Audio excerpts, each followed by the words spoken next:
Wonderful World of Darklords. Report 15, Santa Cecilia. I arrived in Santa Cecilia a few days before their annual Day of the Dead celebration, and even though I knew from my research what to expect, it still presented an eerie sight. The town and most of the farmland supporting it were surrounded on all sides by a graveyard. Some of the tombstones were impeccably maintained, despite being centuries old. Others, so weather-worn I could no longer make out the names, huddled in the shadows of tremendous mausoleums that were larger than many a house for the living. Beyond the cemetery, stretching for miles, was what appeared to be an empty field, except that it, too, was impeccably maintained, the grass never growing past my ankles. Streets wove through the field precisely as they would through a city, creating blocks, courtyards, plazas, all without a building in sight. At sunset on the first day of the dead, I stood at the outskirts of the cemetery to see the marvel that the villagers promised me. I knew the beliefs of the townsfolk regarding the holiday, that their beloved dead would return to visit them for 3 days and 3 nights of the year, and I envied them their simple faith. In my experience, the only spirits who return to the living are to be feared, not cherished. Our loved ones may tell us that they will always be with us, even after death, but all too often, these promises are empty words. When the sun slipped below the horizon, however, I learned that Santa Cecilia's faith was well placed. Before my eyes, a vibrant city materialized over the empty field, its buildings dwarfing those of the village behind me. The once vacant streets were filled with laughing people, or what had once been people. These were the spirits of the dead, returning once a year to visit their loved ones. Seeing the splendor of their city, I thought at first that they were the true masters of the domain, but this was an illusion. As the living dance attendance on the dead to be welcomed and accepted in the afterlife, so too did the dead curry favor with the living to avoid being forgotten. And with this endless cycle of mutual need, there are those who will do whatever it takes to seize their moment and break free.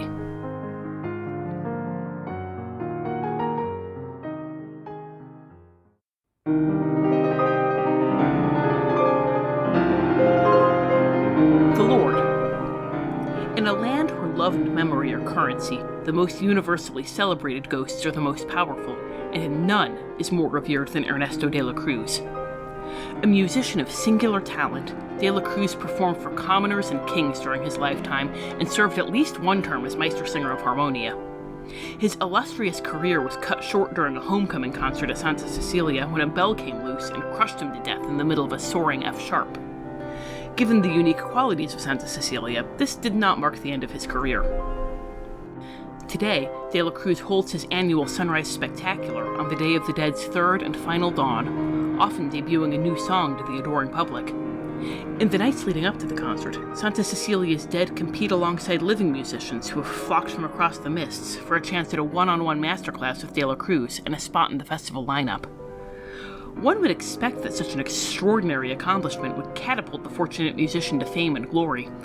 However, more often than not, their careers are tepid at best, with perhaps a few appreciative followers in their hometowns.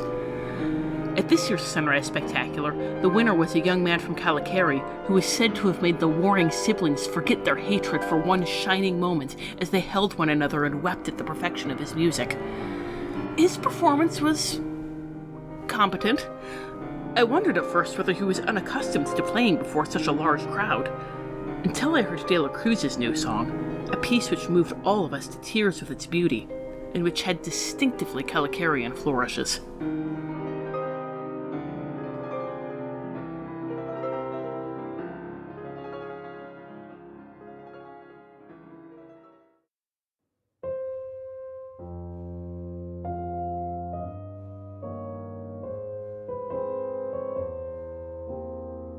The land. Unlike the undead in every other domain I have visited or heard of, the ghosts in Santa Cecilia are desperate for the acclaim of the living. Their very existence depends on being remembered. When the living begin to forget them, their minds fade, leaving them with only a few desperate memories, facts, or experiences that they reiterate again and again. While in Santa Cecilia, I saw ghosts who were frantic to see loved ones whom they believed to be alive, but who had joined them in the city of the dead decades before, unrecognized by their own frail ancestor. Others fixated on performing a certain song. In Santa Cecilia, of course, their minds returned to music. or on mechanically going through the motions of the single day that they remembered, like a wind-up automaton, holding conversations with loved ones only they could see, or dancing on a street that they believed to be a crowded ballroom. Eventually, when all memory of them has faded among the living, the ghosts themselves vanish. Some say they truly die at that time. Others say they transcend to whatever lies beyond. Of course, if they do ascend, they would be unable to return to their loved ones even if they wished to do so, and any hope for their return would be folly. Because of this, everyone in Santa Cecilia knows that their eternal existence depends upon being remembered, most often by their families and community. This leads to tremendous pressure toward conformity, as any black sheep, or occasionally even gray sheep, may be banished from the family's collective memory and forgotten within a few generations. Some Santa Cecilians, chafing under this control, decide that they would rather be remembered by the world than by their families, and strive for fame, a path exemplified by De La Cruz, who has no living relatives that I could find, but remains the best-known figure in the city, living or dead. Of course, De La Cruz is not merely remembered, but revered. The people of Santa Cecilia leave offerings for their dead, which the ghosts are able to physically consume for sustenance, and the beloved De La Cruz never goes hungry. Other spirits, while well remembered, are not so beloved, and this shows an unfortunate side effect of Santa Cecilia's afterlife.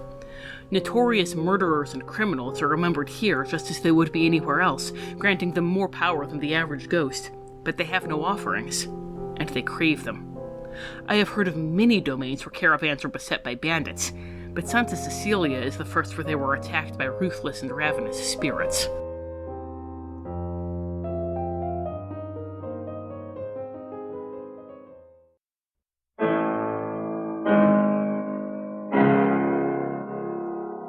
Dread possibilities. It appeared increasingly likely that De La Cruz was a linchpin of Santa Cecilia in the same way that figures such as Frollo, Maleficent, and Dr. Facilier were within their domains, and I was determined to either gain an audience with him or discover the actual power behind the throne. Given his obvious love of celebrity, I assumed it would be a simple matter to obtain access to De La Cruz, but I had not taken into account the possibility that his very fame would pose a barrier. It seemed that half of Santa Cecilia was struggling to convince his security guards that they had a valid reason to attend his lavish pre-sunrise spectacular party, to little effect. Even claiming that I was writing about the singer's exploits for an influential patron was futile, as I had no name to give the security guards except a pseudonym. Undaunted, I made several attempts to infiltrate the party through magical means, only to be rebuffed by mystic wards and other security measures. I saw at least 4 living or dead bards trying to worm into the party with illusions or enchantments. Presumably, the staff has been holding off all manner of magic-using De La Cruz enthusiasts for decades. As I took a moment to recover my spells and consider a strategy that would succeed where Mask of Many Faces, Invisibility, and Gaseous Form had failed, I caught a glimpse of a brightly colored animal slinking around a building. I had seen these animals before. The Santa Cecilians call them alebrijes, a kind of benevolent spirit guardian. This alebrije was different from the others I had seen. Instead of being patterned with a vibrant color from head to toe, he was primarily black, with brilliant yellow-green highlights that I knew without question were the same color as his eyes. It was a cat. I still had no plan for getting into the party, and it seemed foolish to pass up further opportunities to explore the land of the dead during the only 3 days that I could access it. Besides, I had heard that alebrijes were sources of protection and guidance for the living. Perhaps this one would show me a way to learn more information from my patron. I followed the alebrije's glossy tail around the corner, hoping to get a closer look at one of these unusual creatures, but it was gone when I arrived. I was about to return to De La Cruz Tower when I saw a flash of his paw on top of another building, leading me further away. I spent a frustrating night becoming increasingly lost as I followed the cat down one alley after another, calling after it with greater and greater exasperation. Of course, being a cat, he did not respond to being called. After several exhausting and fruitless hours, I tracked him to the cemetery that divided the living and the dead, and I saw a flash of his vivid green and black tail as he slipped into a mausoleum. Certain I had him cornered, I followed him inside. There was no sign of the alebrije, but a Taroka card lay atop one of the tombs.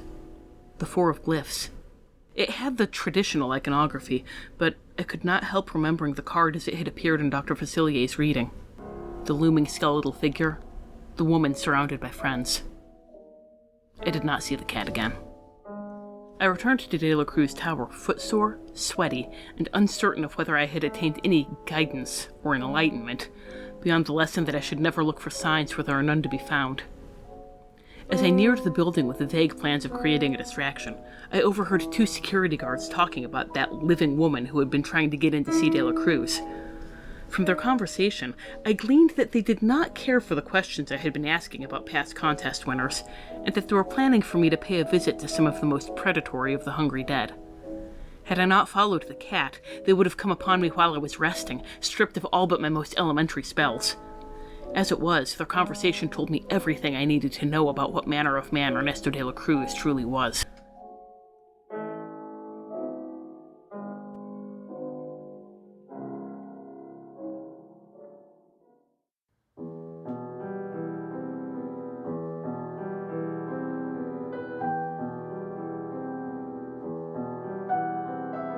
Parting thoughts. Compared to the past 2 domains I visited, my time in Santa Cecilia was uneventful, but I find myself pondering the city of the dead and all that it implies. If the memories of the living can affect the dead, when the dead and dying make promises to watch over the living, if they fail to do so, is it because they've abandoned the living, or because the living do not properly remember them? But does that mean the living are meant to pay court to ghosts who do nothing to acknowledge them, like a human calling after an indifferent cat, rather than focusing on those who are still alive? Part of me continues to envy the people of Santa Cecilia for having such easy access to their beloved dead. But of course, the rightfully hated dead have access to them as well. At any rate, my next destination is likely to be less fertile ground for such philosophical musings. As I held my clockwork mist talisman, I wondered what I would encounter in the foggy streets that were dominated by a genius twisted for evil, the world's greatest criminal mind. Regards, D. Magic is, and always shall be, a means to an end. It is not meant to replace one's ability to think and formulate solutions to everyday problems. Problems that would be better solved through cunning and deception than by blindly following spiritual cats to previously obtained knowledge. This cat's revelation is of no consequence and of no surprise. After all, Santa Cecilia lives on memories, and much like De La Cruz, rarely produces anything original. The beliefs held in Santa Cecilia bring to mind the obscure religion of the ancestral choir that emerged in Cartacus. Cartacans believe that when they die, their spirit joins the ancestral choir. Those whose deeds are remembered have louder voices in this choir, while those who lived in obscurity found their voices drowned out. Perhaps it was here that De La Cruz formulated his plan to live on in Santa Cecilia, for there is no doubt that his voice would have been drowned out by far more accomplished singers had he remained in Cartacus.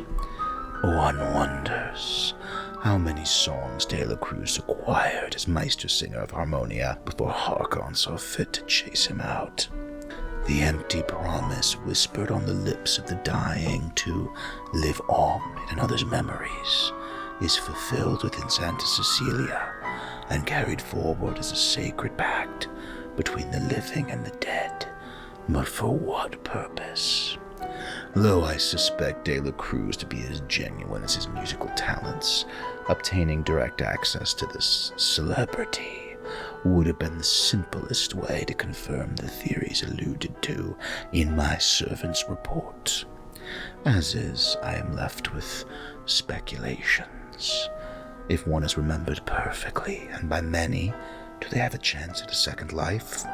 Or are they merely lingering, holding on to empty dreams as all ghosts do? Undeath is not life. No matter how flamboyant it may be, and seizing a single moment for all eternity is not a feat to be envied.